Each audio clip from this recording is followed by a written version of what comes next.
दोस्तों, केंद्र की भाजपा सरकार संविधान में 130वां संशोधन करने जा रही है। अब ये संशोधन यह होगा कि यदि कोई भी मुख्यमंत्री, कोई भी प्रधानमंत्री या कोई भी मंत्री यदि कोर्ट से 30 दिन या उससे अधिक की सजा याफ्ता पा लेता है तो उसे अपने पद से इस्तीफ़ा देना होगा, या फिर वह इस ड्यूरेशन के दौरान अपने पद से इस्तीफ़ा नहीं देता है तो 30 दिन बाद उसे खुद से ही पद से हटा दिया जाएगा, बर्खास्त कर दिया जाएगा। क्योंकि हाल ही में हमने कुछ समय पहले ये देखा था कि जब अरविंद केजरीवाल जी को गिरफ्तार किया था तो वे जेल से ही सरकार चला रहे थे, लेकिन अब ऐसा नहीं कर पाएंगे क्योंकि जेल और सरकार दोनों साथ साथ नहीं चल सकती।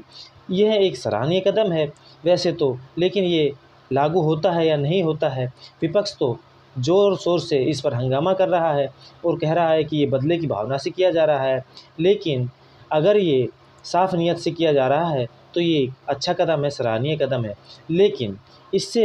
एक कदम बढ़कर यह कर देना चाहिए था सरकार को कि जिसके ऊपर कोई भी क्रिमिनल केस है तो उसके ऊपर चुनाव लड़ने के को भी प्रतिबंधित कर देना चाहिए, क्योंकि बहुत बड़े बड़े क्रिमिनल जो हैं वो जेल से ही चुनाव लड़ते हैं और जेल से जब वो जेल में बंद होते हैं तो फिर वो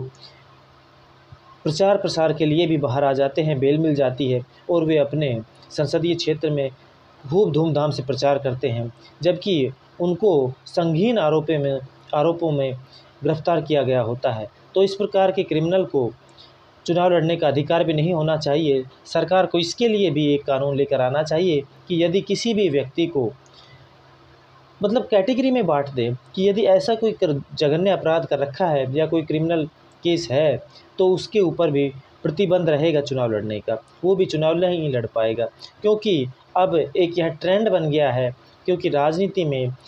वही लोग जा रहे हैं जिनका बैकग्राउंड क्रिमिनल टाइप का है और जिनके पास 2 नंबर का पैसा है। इसी प्रकार के जो लोग हैं वो राजनीति में जाकर अपने सभी पाप और 2 नंबर का पैसा और अपने सारे क्रिमिनल केसों को वापस करा लेते हैं, हटा लेते हैं और वो साफ छवि के इंसान बन जाते हैं। तो इस प्रकार का भी एक सरकार को बिल लाना चाहिए जिसमें